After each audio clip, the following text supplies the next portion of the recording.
नमस्कार दोस्तों, स्वागत है आपका द हाउपीडिया पर। दोस्तों आज की इस वीडियो में बात करेंगे ओ लेवल और triple C computer training scheme के बारे में। जैसा कि आपको पिछली वीडियो में बताया था कि इसके लिए रजिस्ट्रेशन शुरू होने वाले हैं, 20 तारीख से शुरू हो जाएंगे और मैं अलग से एक वीडियो बना दूंगा जिसमें स्टेप बाय स्टेप प्रक्रिया होगी फॉर्म भरने की। तो आज मैं इस वीडियो में आपको पूरी तरीके से रजिस्ट्रेशन करके बताऊंगा किस तरीके से आपको इसमें अप्लाई करना है, और साथ ही साथ आपको ये भी बताऊंगा कि इसमें कोई फीस लगती भी है या नहीं, और अगर लगती है तो कितनी लगती है और कब लगती है। तो सारी जानकारी देखने के लिए इस वीडियो को एंड तक जरूर देखिएगा, जिससे आपको पूरी जानकारी समझ में आ सके।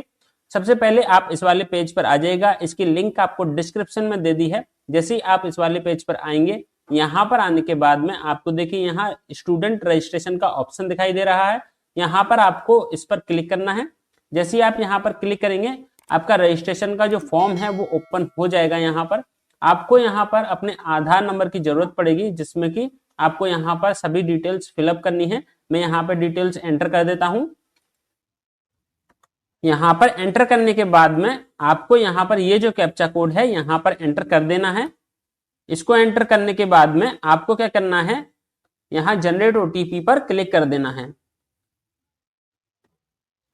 इस पर क्लिक करने के बाद में आपका जो भी रजिस्टर्ड मोबाइल नंबर होगा आधार से, उस पर ओटीपी जाएगा और उस पर आपको यहाँ पर एंटर करना है। ओटीपी यहाँ पर एंटर करना है। देखिए यहाँ पर ओटीपी का ऑप्शन है और इसके बाद में ये जो कैप्चा कोड है यहाँ पर एंटर करना है। ओटीपी एंटर करने के बाद में कैप्चा कोड और दर्ज कर देता हूं। फिर उसके बाद में आपको यहाँ पर मैं दिखाऊंगा आगे का प्रोसेस। यहाँ पर verify OTP with e KYC पर क्लिक कर देंगे।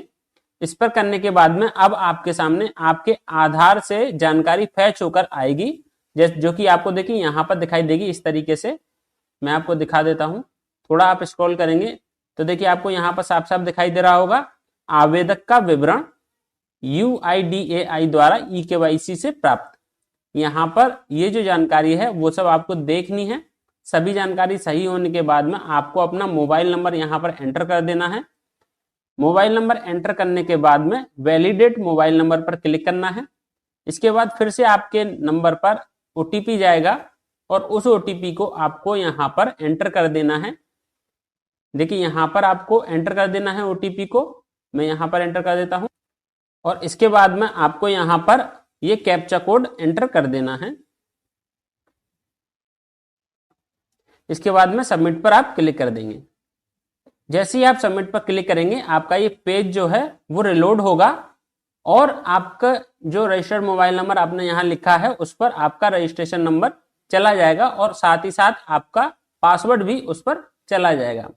जैसे ही आपके रजिस्टर्ड मोबाइल नंबर पर आईडी और पासवर्ड चले जाए, उसके बाद में आपको फिर से लॉगिन करना है। देखिए इस वाले पेज पर बहुत सारे लोग एक साथ में रजिस्ट्रेशन कर रहे होंगे अभी, और वेबसाइट में कुछ टेक्निकल प्रॉब्लम आने की वजह से हो सकता है ये पेज बहुत देर में लोड हो, तो आप थोड़ा वेट कर लेना। जैसे ही ये पेज रिलोड हो जाए उसके बाद में आपको लॉगिन वाले विकल्प पर क्लिक कर देना है।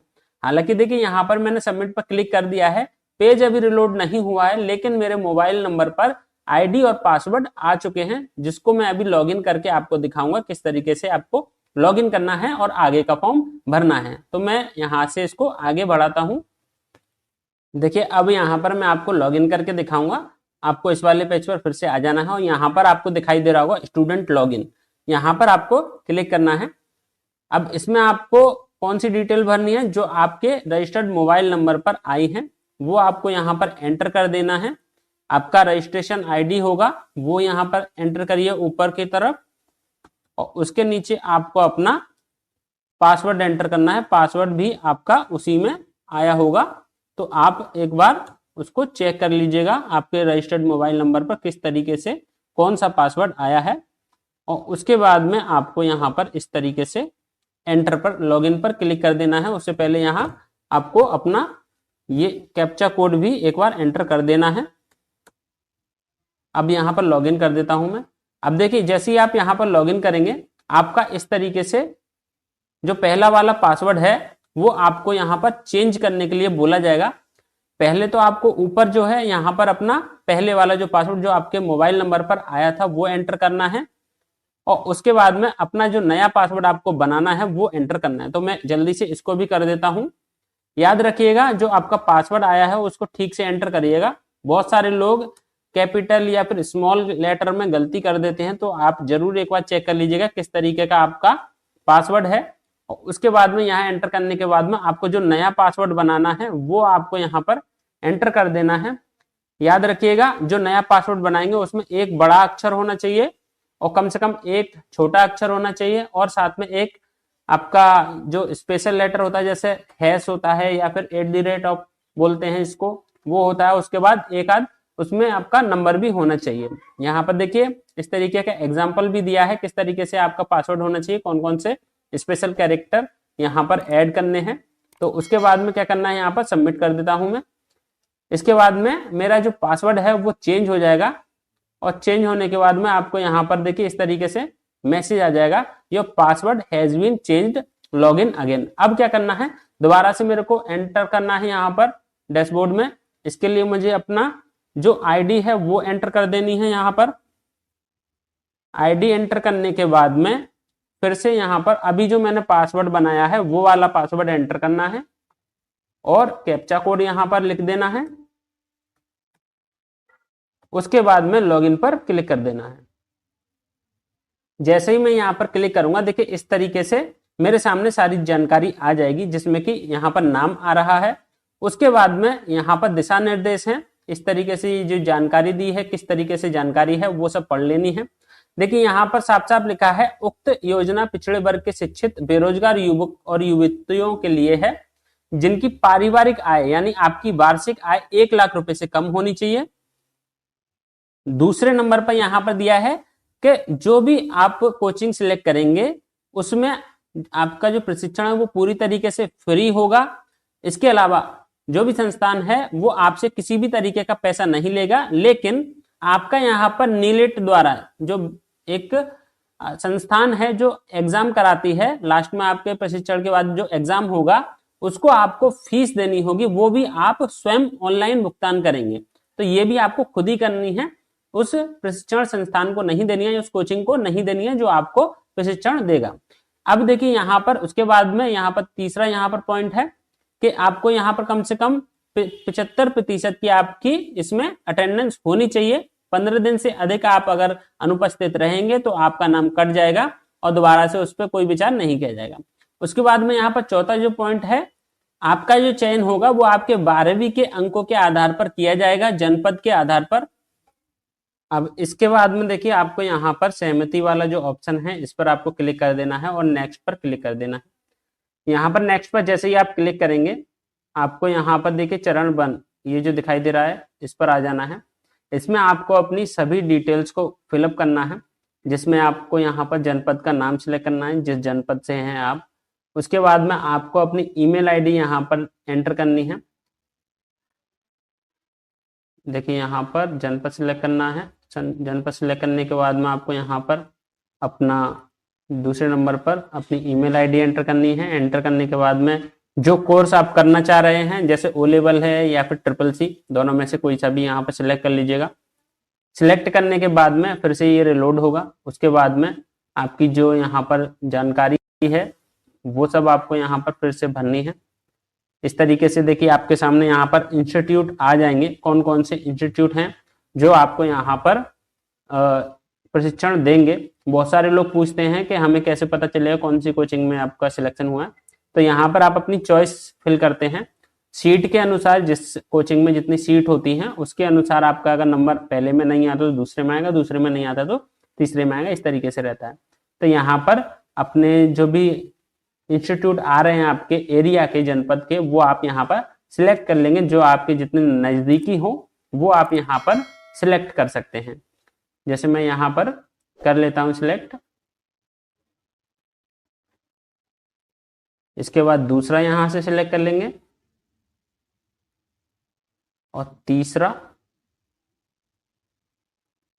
और फोर्थ यहाँ पर अपने यहाँ पर चॉइस सिलेक्ट करने के बाद में फिर यहाँ पर जो डिटेल आ रही हैं उनको चेक कर लेना है कैसे कैसे जानकारी है। उसके बाद में यहाँ पर अपना डिस्ट्रिक्ट सिलेक्ट कर लेंगे, परमानेंट डिस्ट्रिक्ट, और अपना एड्रेस यहाँ से सिलेक्ट कर लेंगे। देखिए यहाँ से इससे आगे जो डिटेल है वो आपको अपने कुछ जो डॉक्यूमेंट्स हैं वो निकालने पड़ेंगे। जिनको चेक करने के लिए, जैसे कि आपको अपनी जन्म तिथि लिखनी है हाई स्कूल के अकॉर्डिंग। उसके बाद में यहाँ पर आपको अपने शैक्षिक विवरण एंटर करना है, हाई स्कूल का कौन से साल में किया था, और यहाँ पर बोर्ड सिलेक्ट कर लेंगे। उसके बाद में अपना रोल नंबर, इंटर का यहाँ पर पास करने का रोल नंबर, यहाँ पर जो वर्ष है, सॉरी यहाँ पर वर्ष सिलेक्ट करेंगे, फिर उसके बाद बोर्ड सिलेक्ट करेंगे, यहाँ पर इंटरमीडिएट का अनुक्रमांक यानी रोल नंबर। इसी तरीके से ये जो डिटेल है वो आपको भर लेनी है। उसके बाद में अपना आय, जाति और धर्म का विवरण यहाँ पर देना है। आपका जाति प्रमाण पत्र लगेगा, उसका यहाँ पर आवेदन क्रमांक और प्रमाण पत्र संख्या। इसके बाद यहाँ पर ये जो कैप्चा कोड है यहाँ पर सिलेक्ट करेंगे और गेट डिटेल पर क्लिक करेंगे। जैसे आप क्लिक करेंगे आपकी जो डिटेल है वो अपने आप फैच होके आ जाएंगी। फैच होने के बाद में आपका यहाँ पर देखिए, फिर यहाँ पर जाति, उपजाति, ये सब चीजें जो है आपको सिलेक्ट कर लेनी है। उसके बाद में फिर से यहाँ पर ये एंटर करेंगे और गेट इनकम डिटेल पर आपको क्लिक करनी है, क्योंकि आपका यहाँ पर आय प्रमाण पत्र की आप डिटेल डालेंगे ना, तो वो यहाँ फैच होके आ जाएंगे। इस तरीके से यहाँ पर भी जानकारी आ जाएगी। ये जो है ना, यहाँ पर सर्विस का नाम, आवेदक का नाम, जनपद, वार्षिक आय, ये सब अपने आप ही भर जाएंगे जब आप यहाँ पे क्लिक करेंगे।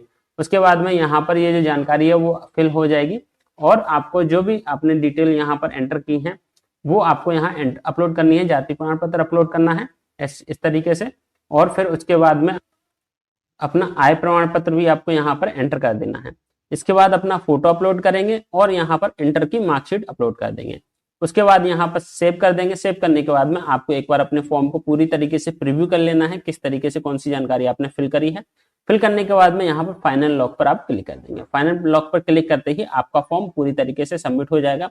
उसके बाद की जो प्रक्रिया रहेगी वो ये रहेगी कि आपको कॉल आएगा कोचिंग की तरफ से, क्या आपको वेरिफिकेशन के लिए आना है, वो बताएंगे आपको कौन से आपको डॉक्यूमेंट लेके आना है। आगे की जो प्रक्रिया रहेगी वो आपको बाद में बता दी जाती है। आपका दस्तावेज सत्यापन होता है, फिर आपको सीट अलॉट होती है और फिर आपको बताया जाता है कब से कब की आपको यहाँ पर कोचिंग करने आना है। इसको लेकर के दिशा निर्देश जारी हो चुके हैं, कब से कब हो रहे हैं देखिए यहाँ पर मैं आपको ये भी दिखा देता हूँ। इंस्टीट्यूट टाइमलाइन अपडेटेड यहाँ आ चुका है, इसको ओपन करके दिखाता हूँ, जिसमें आपका यहाँ पर पूरी डिटेल दी गई है किस तरीके से और कब से यहाँ पर जो प्रक्रिया रहेगी वो रहेगी। जैसे यहाँ सबसे पहले तो आपका यहाँ पर 20 नवंबर से 1 दिसंबर तक का आपका रजिस्ट्रेशन रहेगा। उसके बाद में 2 दिसंबर से 6 दिसंबर तक का आपको क्या रहेगा, जिला पिछड़ा कर वर्ग कल्याण अधिकारी द्वारा ऑनलाइन प्राप्त आवेदन पत्रों एवं अभिलेखों का प्रिंट प्राप्त करना।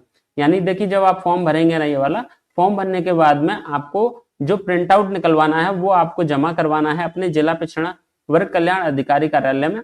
तो वहां पे आप जमा करवाएंगे, उनका यहाँ पर सत्यापन होगा, ऑनलाइन जो उससे मेल किया जाएगा। उसके बाद में प्रशिक्षण हेतु जो भी पात्र लोग हैं उनको सत्यापित करके लॉक कर दिया जाएगा, और अगर किसी में अपात्र हैं, त्रुटिपूर्ण आवेदन है, उनको निरस्त करके आगे जितने भी लोग सिलेक्टेड होंगे उनको सिलेक्ट कर लिया जाएगा। उसके बाद में जितने भी लोग चयन होंगे उनका जो नीलेट में रजिस्ट्रेशन है उसमें करवाना पड़ता है आपको। यहाँ पर अगर आप इसमें प्रवेश नहीं लेते हैं तो उनके जो लोग रह जाते हैं उनको उस परीक्षा सूची में डाल दिया जाता है और आपकी सीट किसी और को दे दी जाती है।